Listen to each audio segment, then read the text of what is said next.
Assalamu alaikum. Alright, let's complete this series.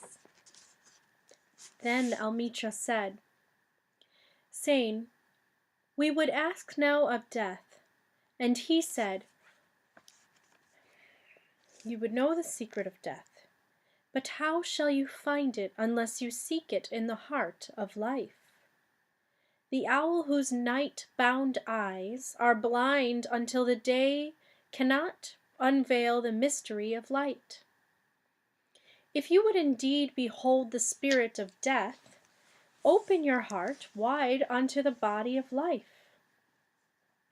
For life and death are one, even as the river and the sea are one.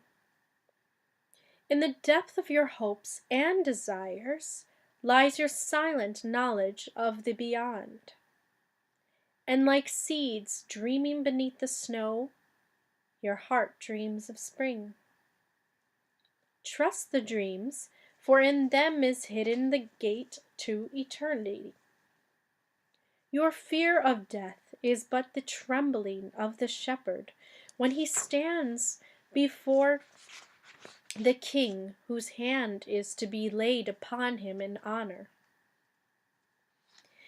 Is the shepherd not joyful beneath his trembling, that he shall wear the mark of the king?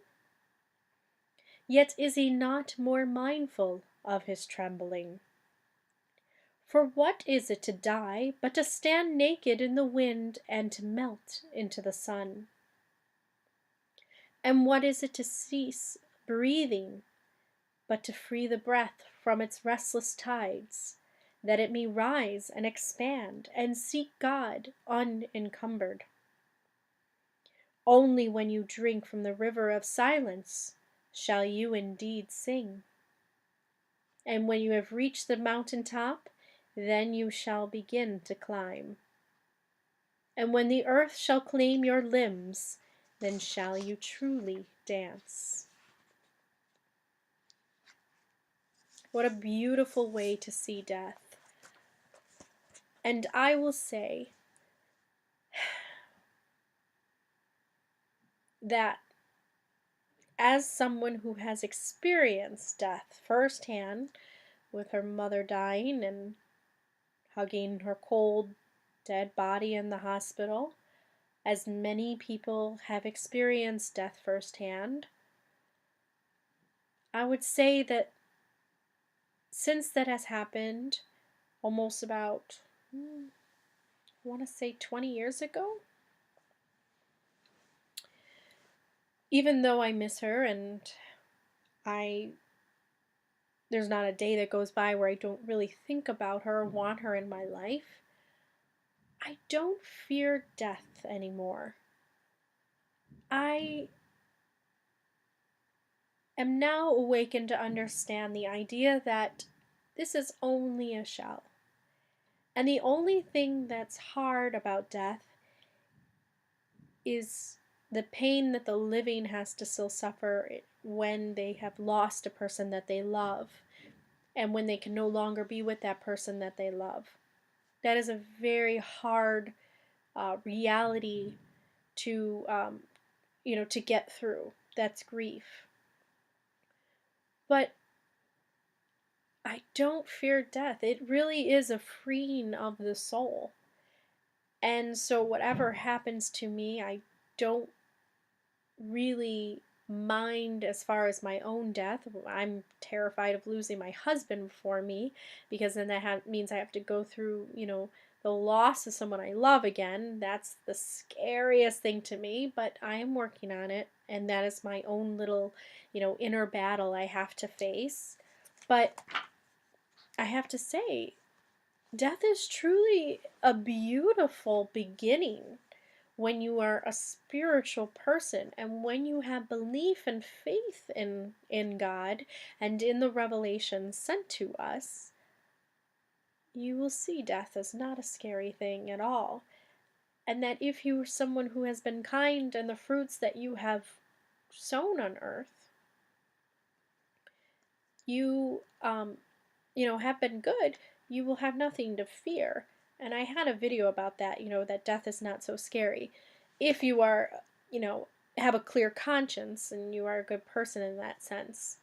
Um, so I think Khalil Gibran had that understanding. He knew.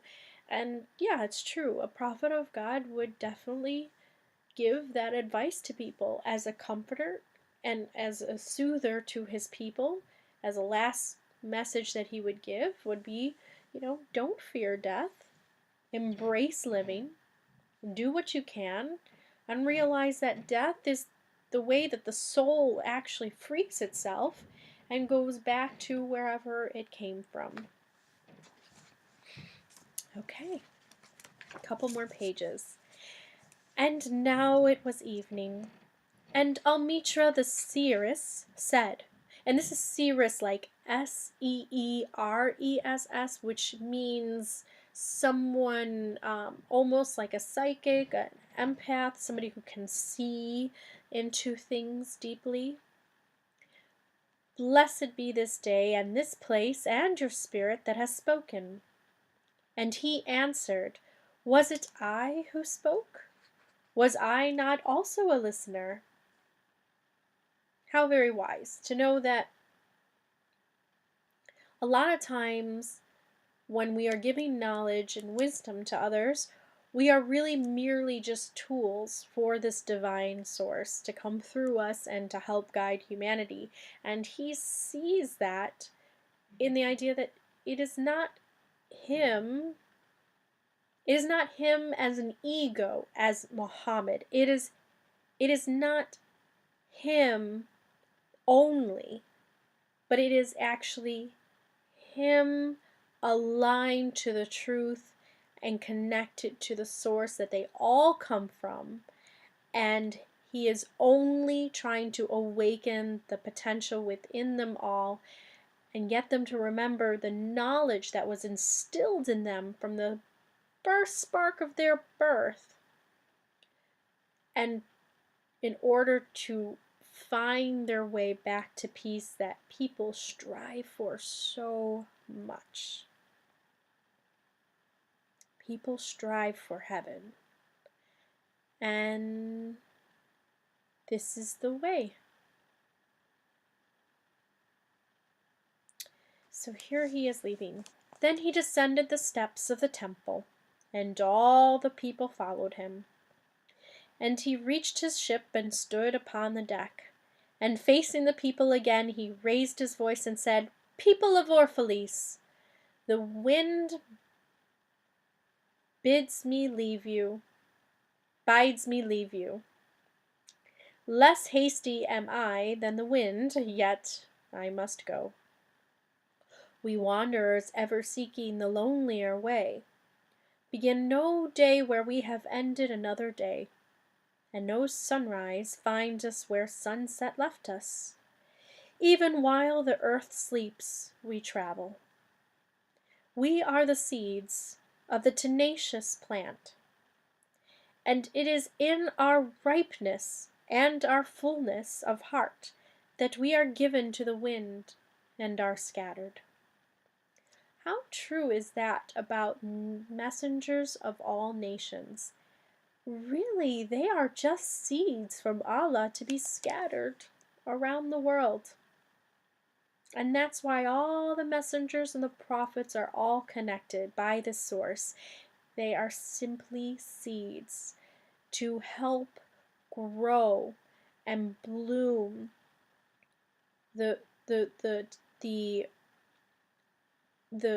fruits. I don't want to be cheesy, but the fruits of truth. I mean, really, honestly, that's what the messengers and prophets have done, is they have tried to teach their people truth, that, oh, that's not really good that you're sacrificing your child to a fire god, for money and power. You should be more righteous and not sacrifice to this god.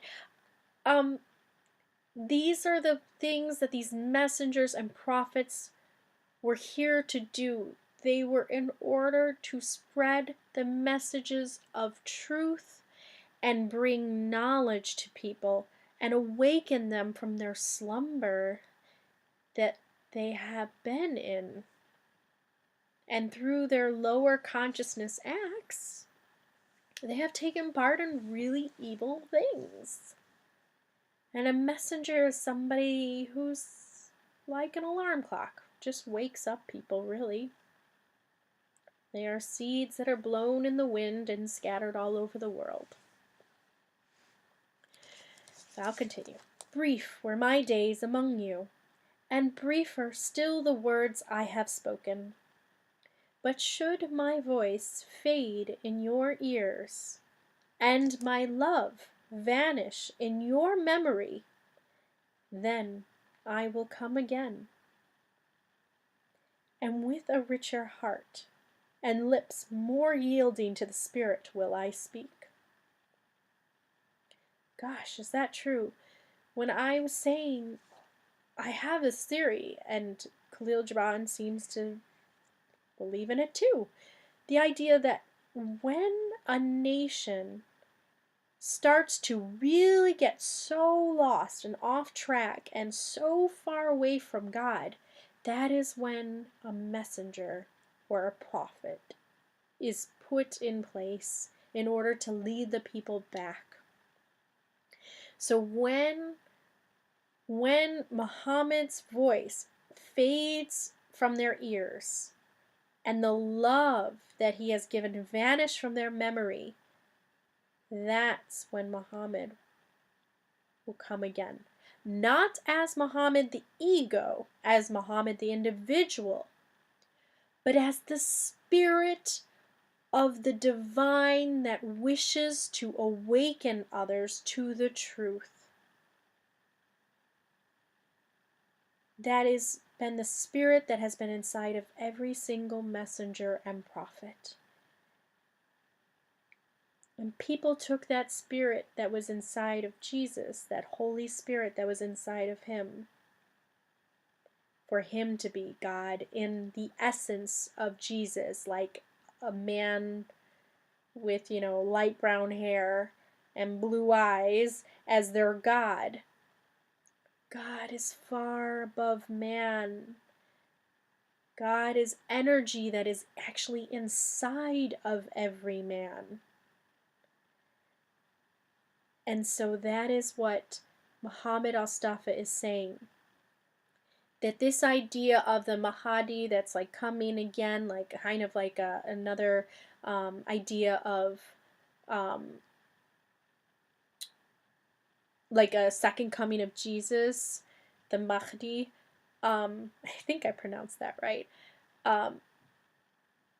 Because that shows up in the Hadiths. It's not in the Quran, but the idea about that there would come a time when there would be a person that would bring Islam back to the forefront and would bring truth to the people again, would come again, or, another coming of Jesus that would bring people back on track.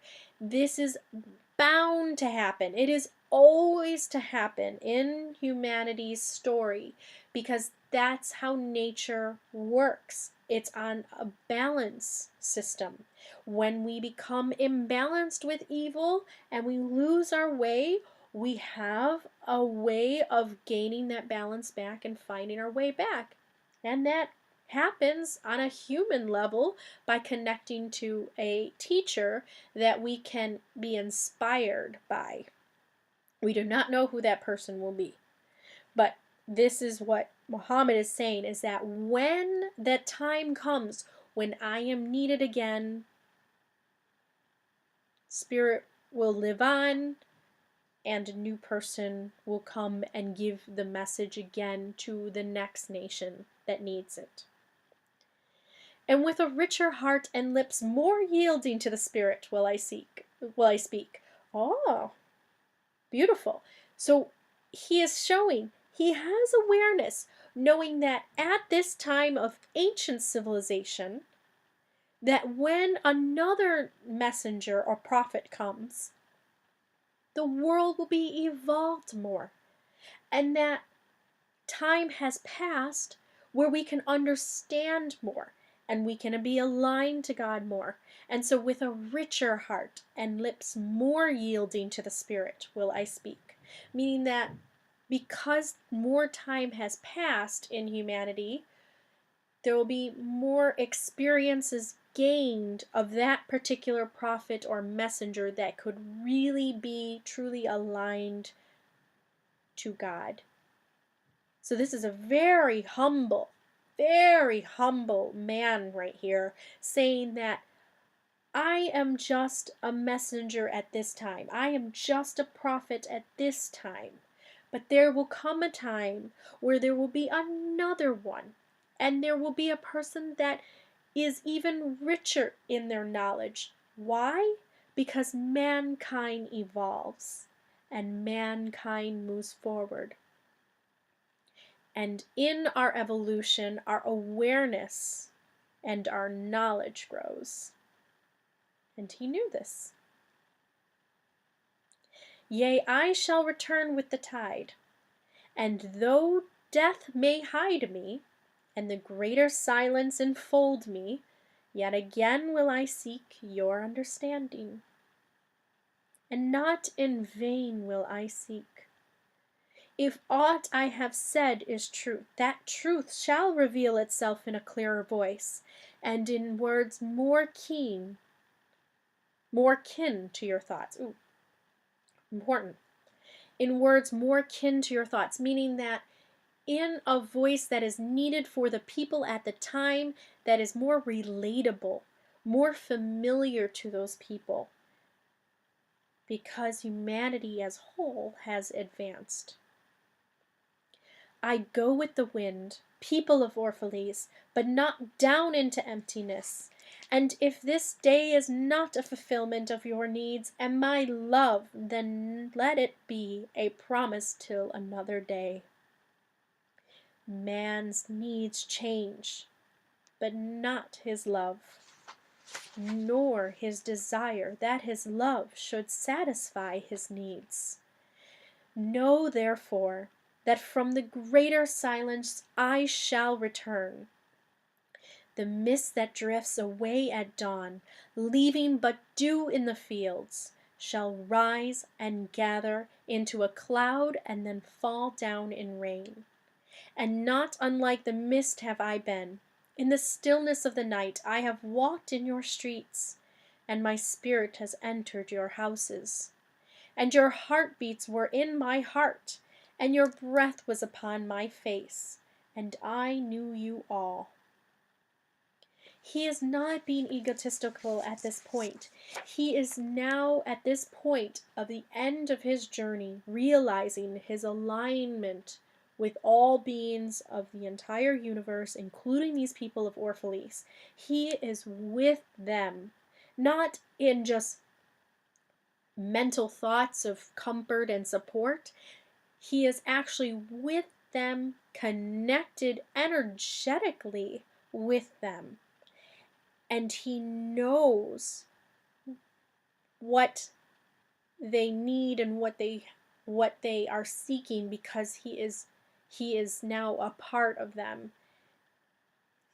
So in this stage, what Khalil Gibran was trying to say with this book is that in the last moments of Muhammad's life on earth, he reached a point of realization that he was one with Allah, that he was aligned to everyone on this planet and in this universe, and he was happy in the state of knowing his true nature, of originating from Allah and then sharing that origination with all other beings.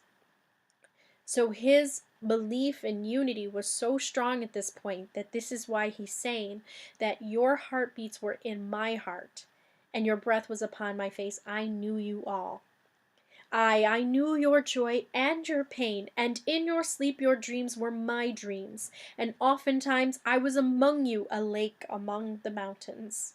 I mirrored the summits in you, and bending slopes, and even the passing flocks of your thoughts and your desires.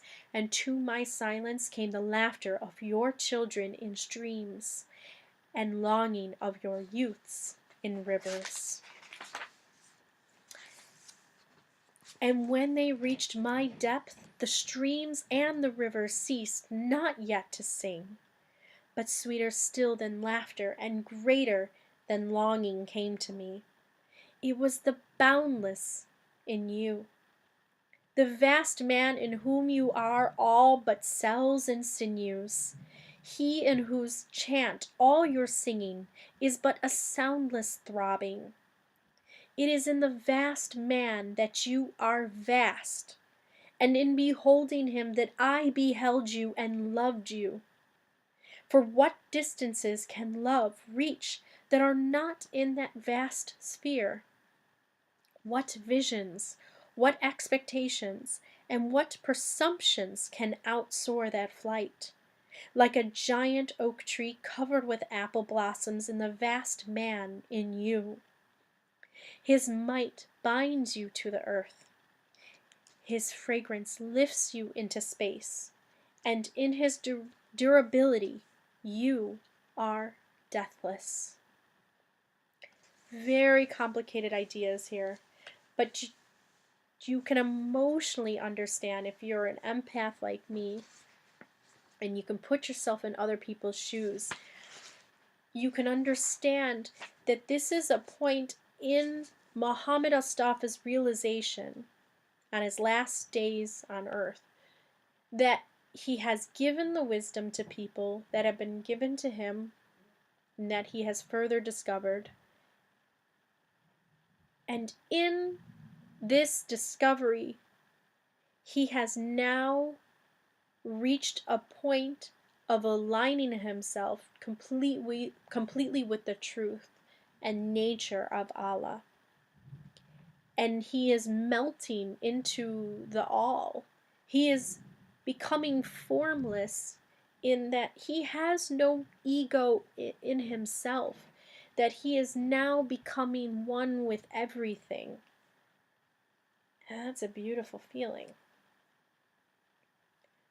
And only certain souls get to that point. But it is in everybody's potential. It comes with a choice. Do you want to melt into the all? Do you want to connect to others? Do you want to understand others? I believe there are people that are reaching this point. I know I am one of them, and I am not alone in that. And I believe that that is because we are entering a time where we are being pulled back to each other. I can't say when the end times. I have no idea. No one knows when the end times will happen. But we do know that in the Quran that in the end times people will be pulled together. And I believe what that will look like is that spiritually, mentally, physically, those of like vibrations, those of like levels of consciousness will actually connect to one another, and will, for a temporary moment on earth, will enjoy that connection. And those that are like consciousness and like vibrations of lower nature, they will connect to each other too.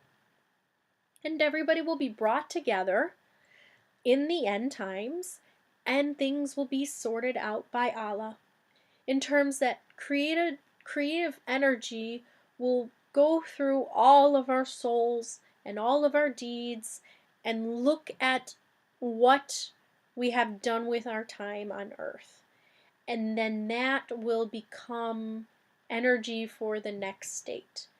And whatever you have done as far as what you have done in this life will determine what happens into your next state of existence. And Muhammad Mustafa and Moses and Abraham and Jesus and all of the messengers and prophets, Buddha, Prince Siddhartha, all of the messengers and prophets that we have had on earth have reached this state of melting into the all. Their ego, of their self-identity, they forgot who they were. And it's not a bad thing. It's a detachment. I can talk like this right now, but I don't know if I can live it every single day. That's something that I would like to get to. I'm in this moment right now, and I can feel that. I can feel the melting into the all. But I don't know if I can stay in it. You know, things happen, and all of a sudden I'm my ego self again. But I believe that these individuals, these messengers and these prophets actually lived in that all, that melted ego where they were just the super consciousness always. I think they lived in that state. When you look at Gandhi and you look at the way that Gandhi carried himself, and you look at certain civil rights leaders and activists, they are people that constantly live with that code of ethics that is always for the betterment of others, betterment of others. They're always thinking about others. They're always thinking about truth and peace and justice. And I believe that once you get to that point, you literally are becoming egoless in the sense that you are no longer your self-identity and you have become one with God. And I'm sure it's a beautiful feeling of soul completion. And then you can sit back and you can really look back on humanity and really experience some really joyful moments. And you can appreciate people reflecting the love back that you have given to others. So it's probably a beautiful place to be in, and I would personally like to be in it 24/7, but it's hard because you go up and down and up and down, but I'm working on it. Maybe on my deathbed I'll be at that state. Who knows? We'll see. You have been told that even like a chain, you are as weak as your weakest link. This is but half the truth. You are also as strong as your strongest link. To measure you by your smallest deed is to reckon the power of ocean by the frailty of its foam. To judge you by your failures is to cast blame upon the seasons for their inconsistency. You are like an ocean. And though heavy grounded ships await the tide upon your shores, yet even like an ocean you cannot hasten your tides. And like the season you are also, and though in your winter you deny your spring, yet spring reposing within you smiles in her drowsiness, and is not offended. Think not I say these things in order that you may say the one to the other, he praised us well. He saw but the good in us. How true is that? That right here, that Muhammad al-Mustafa wanted the people to say, it's not that, oh, Muhammad as this man that was chosen by God is praising us, is that he actually recognizes the good in us. And that is what inspires people to be good. And Khalil Gibran knew this and felt it empathically that Muhammad knew this as well. I only speak to you in words of that which you yourselves know in thought. And what is word knowledge but a shadow of wordless knowledge? Your thoughts and my words are waves from a sealed memory that keeps records of our yesterdays. So let's bring a little bit of science, the idea of waves, of vibrations, that their thoughts, the people of Orphalese thoughts and his words, they're just waves, and waves of vibration, of energy, and they come from that sealed memory that will keep record of all their thoughts and their words that they have had together in the book of life. You know, in the Quran, when it talks about the book of life, It is talking about all of the books that have been passed down throughout the ages and that are kind of like the sum total of the story of humanity. And the book of life is kind of, people call it in the spiritual circles, the Akashic records. Like, it holds all about your souls and about your deeds and who you are as a soul.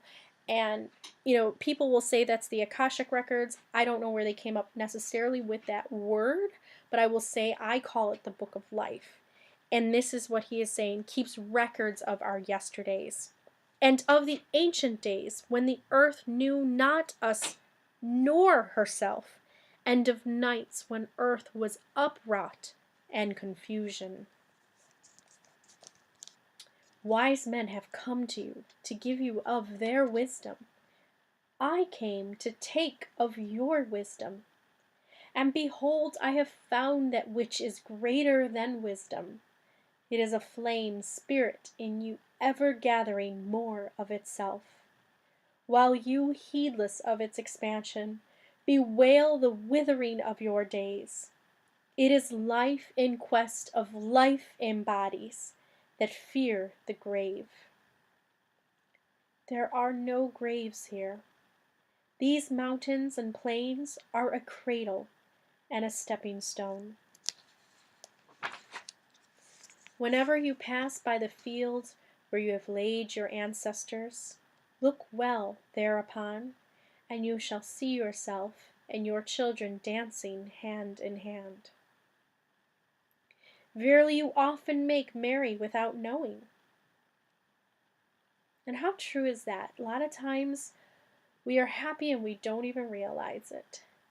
And that is one of the major problems of being asleep in lower consciousness, is that a lot of times when you are in lower consciousness, you focus on the bad. You don't recognize the good, and you don't see the signs from God that are all around you, found in nature, found in the light from the eye shining from somebody that truly loves you. When you are blind to that, you miss out on a lot of experiences and a lot of opportunities to be joyful. Others have come to you, to whom for golden promises made unto your faith, you have given but riches and power and glory. So Muhammad is saying, people have come to you from other faiths and have said, if you follow this certain path of faith, you will have riches, power, and glory. And people even of the faith of Islam have said that you will have power, riches, and glory. And Muhammad, as a seal of the prophets, is saying, less than a promise have I given, and yet more generous have you been to me. You have given me my deeper thirsting after life. Surely there is no greater gift to a man than that which turns all his aims into parching lips and all life into a fountain. And in this lies my honor and my reward. That whenever I come to the fountain to drink, I find the living water itself thirsty, and it drinks me while I drink it.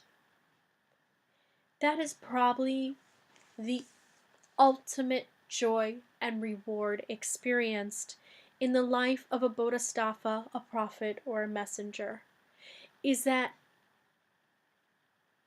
the reward that they experience doing their service of helping others remember the light that they come from, their reward and the joy that they get back is from people that then show the appreciation, or that take their the inspiration that they've given them and actually utilize it and apply it to their lives, and then come back and say, oh, Muhammad, you changed my life. I've opened my eyes, and this is this, and I'm on a better path. That is the joy. That is the joy of someone who has put into the service in their life to help others discover their true nature. That is the joy of the life of a bodhisattva, a teacher, a guide, a messenger, a prophet. That is the joy of an older soul, is to receive the love back in which that it has given out. And the way that it receives love back is not through gifts or material ways, but it is through affirmation that the love that they have shared penetrated deeply enough in order for someone else to feel it and to do good in their own life, and that is reflected back. And it is a cycle. You give love, you get love. You give love, you get love. You give love, you get love. It's a beautiful, beautiful cycle. And if you don't jump off of that cycle, you will feel it for the rest of your life. Give love, you get love. Give love, you get love. The moment that you do something to stop the cycle, you take love, you hurt someone, you harm someone, you're going to get harm back to you. You are not going to get back love. Love cannot be given by force or be taken. Love is only experienced through giving. It is a mirror. Love is simply a mirror. It reflects back to you what you have given. I believe there's a science behind that. I believe there's something about physics, about balance of energy. There's something there. Just makes a lot of sense to me.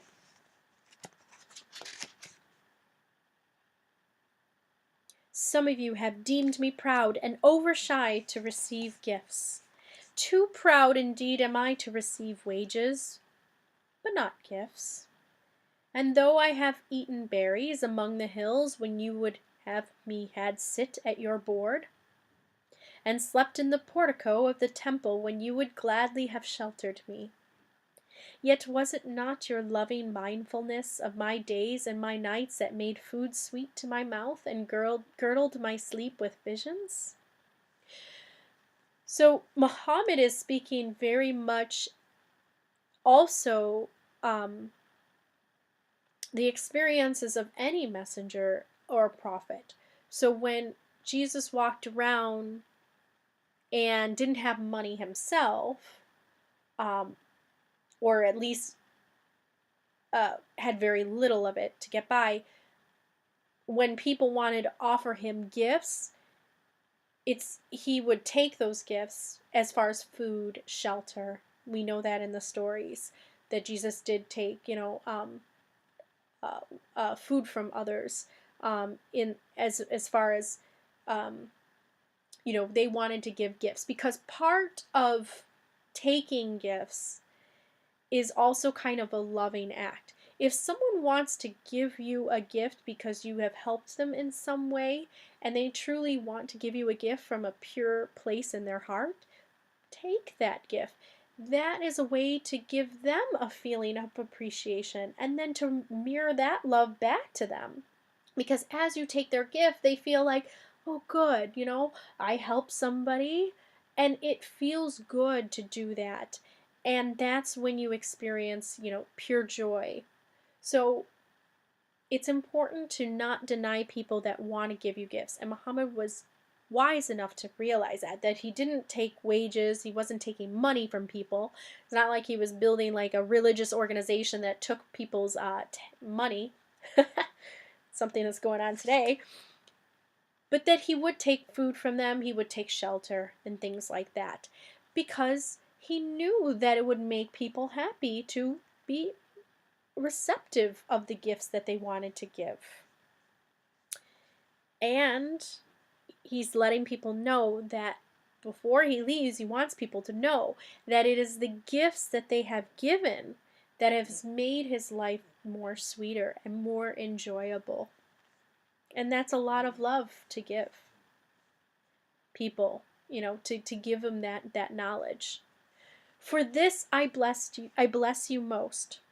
You give much and know not that you give at all. Verily, the kindness that gazes upon itself in a mirror turns to stone. And a good deed that calls itself by tender names becomes the parent to a curse. And some of you have called me aloof and drunk with my own aloneness. And you have said, he holds counsel with the trees of the forest, but not with men. He sits alone on hilltops and looks down upon our city. True, it is that I have climbed the hills and walked in remote places. How could I have seen you save from a great height or a great distance? How can one be indeed near unless he be far? This is why Muhammad was said to go to the cave, and he remained in the cave when he received the revelations. He had to step outside of society in order to get enlightenment about what was going on in society. Sometimes you just have to do it. There are times when I feel myself, I get so involved and so wrapped up in other people's energy and what's happening in society that sometimes I just need to shut it down, shut off, social media, shut off everything, and just be with myself, and that's very important. And as we can tell, Muhammad was an introspective person, so he liked to be on his own. And Khalil Gibran understood this. Why? Because Khalil Gibran also was like that. I mean, he couldn't create works of arts like this if he wasn't alone a lot. Sometimes when you are alone, great wisdom can come to you and great realizations can come to you. And others among you called unto me, not in words, and they said, Stranger, stranger, lover of unreachable heights, why dwell you among the summits where eagles build their nests? Why seek you the unattainable? What storms would you trap in your net, and what vaporous birds do you hunt in the sky? Come and be one of us. Descend and appease your hunger with our bread, and quench your thirst with our wine. In the solitude of their souls, they said those things. But were their solitude deeper, they would have known that I sought but the secret of your joy and your pain. And I hunted only your larger selves that walk the sky. So here he's saying that the more outgoing people of the village called onto Muhammad to say, come on, join us, come party, come enjoy life. Why are you sitting up in a cave? Stop thinking about life so much. Come enjoy. And he's saying, it's not that I wanted to be away from society, it's that I wanted to help society. And the way that I could do that was in order to be in solitude. And if for a moment these people that were making fun of him or ridiculing him for being an introvert or alone or aloof, if they for a moment thought and had deep reflection of their own self, they would understand that solitude is what sometimes gives you a deeper understanding of our truer existence and our truer nature. And that's what all the messengers and prophets have in common. Jesus was in the desert for 40 days, right? I mean, every messenger and prophet seems to have a moment of solitude in order to gain some form of enlightenment about society. So don't feel bad if you ever take a break from people. Don't ever feel that you are missing out. Sometimes that is needed. And somebody at a higher place in awareness and consciousness will be more susceptible to kind of backing away from society a little bit and reflecting. But the hunter was also the hunted, for many of my arrows left my bow only to seek my own breast. And the flyer was also the creeper, for when my wings were spread in the sun, their shadow upon the earth was a turtle. And I, the believer, was also the doubter, for often have I put my finger in my own wound, that I might have the greater belief in you, and the greater knowledge of you. And it is with this belief and this knowledge that I say, you are not enclosed within your bodies, nor confined to houses or fields. That which is you dwells above the mountain and roves with the wind. It is not a thing that crawls into the sun for warmth or dig holes into darkness for safety, but a thing free, a spirit that envelopes the earth and moves in the ether. If these be vague words, then seek not to clear them.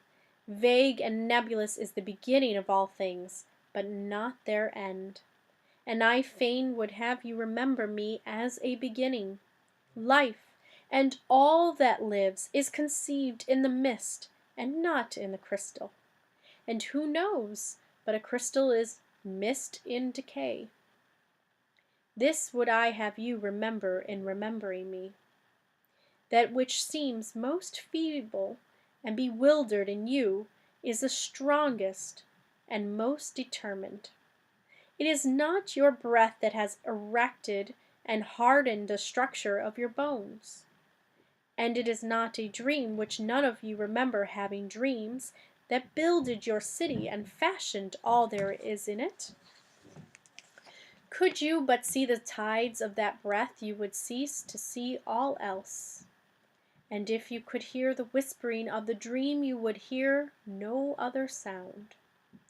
But you do not see, nor do you hear, and it is well. The veil that clouds your eyes shall be lifted by the hands that wove it. And the clay that fills your ears shall be pierced by those fingers that kneaded it. Kneading with a K, like kneading dough. And you shall see, and you shall hear. Yet you shall not deplore having known blindness, nor regret having been deaf. For in that day you shall know the hidden purposes in all things, and you shall bless darkness as you would bless light. How many times in the Quran does it tell you that people are deaf, blind, dumb, and they will be led wrongly? And the truth of that is that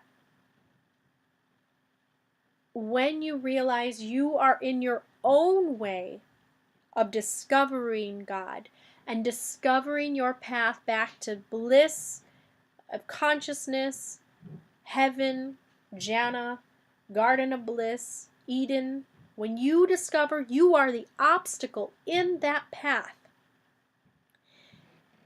the veil will become will be lifted, and you will see, and you will hear, and you will not be blind anymore. But you must get out of your own way. And when you do, you will have the help from God and the angels. And that's what the Quran means when it says that God does not help those that do not help themselves. They truly need to make an effort to seek, to not become complacent and to forget the spiritual side of things, but to always seek for it. And when they do, they shall never be blind, deaf, or dumb anymore. Dumb meaning speaking. The veil will be lifted. And that is what is going on. The veil is lifting, being lifted by Allah, as it has always been said it would be. And the truth is becoming more apparent. And I'm excited for what's underneath that veil. but I am only excited because I have aligned myself to the truth that is underneath the veil. Because when you have faith in God, when you have faith in all the revelations that have been given, and you can see them interconnecting with all subjects on earth, not as adversaries to science or adversaries to psychology, but actually interconnected in the fabrics of human society. When you can see God within all things, when the veil is lifted, only joy can be experienced when you realize that all that you have sought, all that you have believed in, is affirmed in your mind, and you see the beautiful shining truth in front of you. And you know that the time of darkness that you were in really is to know the light eventually. And that's what the dark night of the soul means. That when you are in a very dark state in your life, which I would say was a time when I was suicidal at one point, when you get to the point of reaching the light, you can look back on those dark times and you could say, thank goodness. Thank you for blessing me with those dark times so that now I can realize what the true light is. You will never know what light is without darkness, and that's why it exists, in order for us to learn. In order for us to learn the truth. After saying these things, he looked about him, and he saw the pilot of his ship standing by the helm, and gazing now at the full sails, and now at the distance. And he said, patient, over patient, is the captain of my ship. The wind blows, and restless are the sails. Even the rudder begs direction. Yet quietly my captain awaits my silence. And these my mariners, who have heard the choir of the greater sea, they too have heard me patiently. Now they shall wait no longer. I am ready. The stream has reached the sea, and once more the great mother holds her son against her breast. Fare you well, people of the Orphalese. This day has ended. It is closing upon us even as the water lily upon its own tomorrow. What was given us here we shall keep, and if it suffices not, then again must we come together, and together stretch our hands unto the giver. Forget not that I shall come back to you. A little while, and my longing shall gather dust and foam for another body, right? Because all beings are made from water. A little while, a moment of rest upon the wind, and another woman shall bear me. Farewell to you, and the youth I have spent with you. It was but yesterday we met in a dream. You have sung to me in my aloneness, and I of your longings have built a tower in the sky. But now our sleep has fled, and our dream is over, and it is no longer dawn. The noontide is upon us, and our half-waking has turned to fuller day, and we must part. If in the twilight of memory we should meet once again, we shall speak again together, and you shall sing to me a deeper song. And if our hands should meet in another dream, we shall build another tower in the sky. So saying, he made a signal to the seamen, and straightway they weighed anchor and cast the ship loose from its moorings, and they moved eastward. And a cry came from the people as from a single heart, and it rose into the dusk and was carried out over the sea like a great trumpeting. Only Almitra was silent, gazing after the ship until it had vanished into the mist. And when all the people were dispersed, she still stood alone upon the sea wall, remembering in her heart his saying, a little while, a moment of rest upon the wind, and another woman shall bear me. The end. I want to show you this picture. Khalil Gibran knew what's up. You see that? It's the eye and the hand there.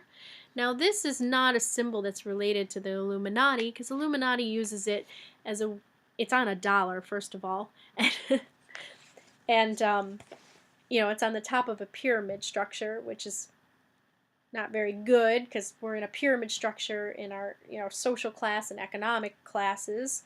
But the eye and the hand is a symbol of enlightenment and understanding truth.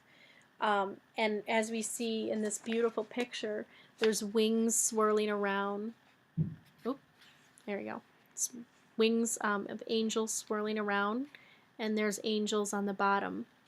So, as we can tell, the ship that Muhammad is going on is really the the mariners, the captain. They are really symbolic of being angels and being the archangels that are going to take him to the next, you know, state. He's basically dying at this point. That's why it's such a hard goodbye for the people.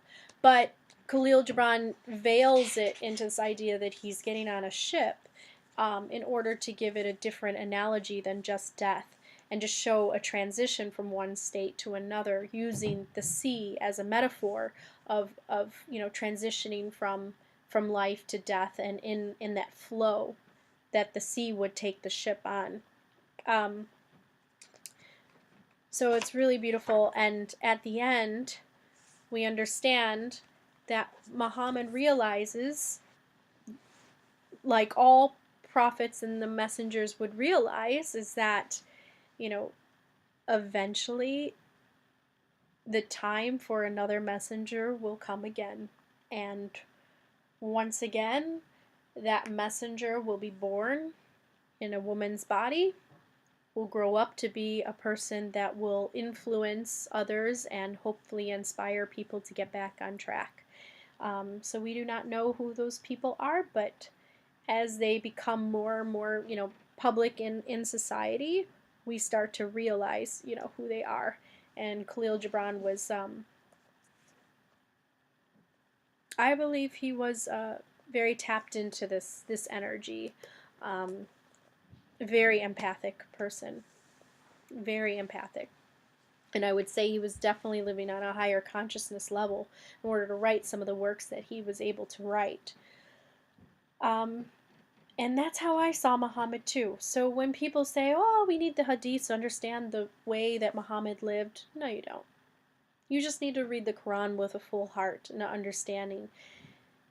And not so much worship the man Muhammad and try to follow in his footsteps, but follow the revelations given. Look beyond those revelations with a good heart and a good mind, and apply those wisdoms to your everyday life. And in doing so, you are following the path of the Prophet. So thank you so much. We are finally done with this series. I'm excited I finished something. And I will see you on the next video. So salam. Thanks for staying with me.